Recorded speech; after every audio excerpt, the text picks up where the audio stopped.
اعوذ باللہ من الشیطان اللعین الرجیم بسم اللہ الرحمن الرحیم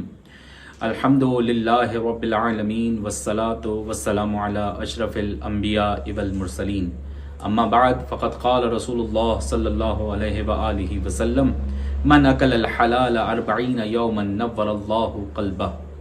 عزیزان گرامی قدر، پیغمبر اکرم صلی اللہ علیہ وآلہ وسلم کی باتیں لے کر آپ کی خدمت میں حاضر ہوئے ہیں۔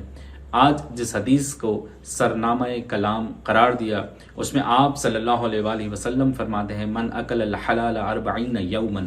کہ جس نے 40 دن تک حلال کھایا،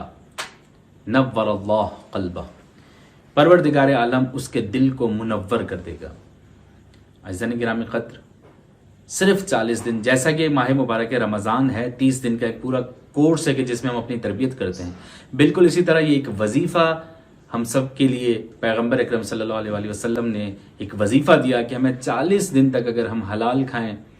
40 دن تک حرام کھانے سے جو بھی اپنے آپ کو محفوظ رکھے، پروردگار اس کے دل کو منور کر دے گا، اس کے دل میں نور آ جائے گا، اور جس کے دل میں نور آ جائے وہ اللہ کے بہت قریب ہو جاتا ہے، پروردگار کا خاص ہو جاتا ہے۔ کرنا کچھ نہیں ہے، اللہ کا خاص بننے کے لیے، اللہ کا پسندیدہ بننے کے لیے صرف 40 دن کی پریکٹس ہے، اس کے بعد ہمیشہ کے لیے ایک عادت بن جائے گی کہ صرف حلال کھانا ہے۔ پروردگار عالم سے دعا کروں کہ مالک دو جہاں ہمیں حرام کھانے سے محفوظ فرما اور ہمیں ہمیشہ حلال کھانے کی توفیق عطا فرما، ہمیں ویسا روزہ دار بنا دے کہ جیسا تو چاہتا ہے۔ والسلام علیکم ورحمۃ اللہ وبرکاتہ۔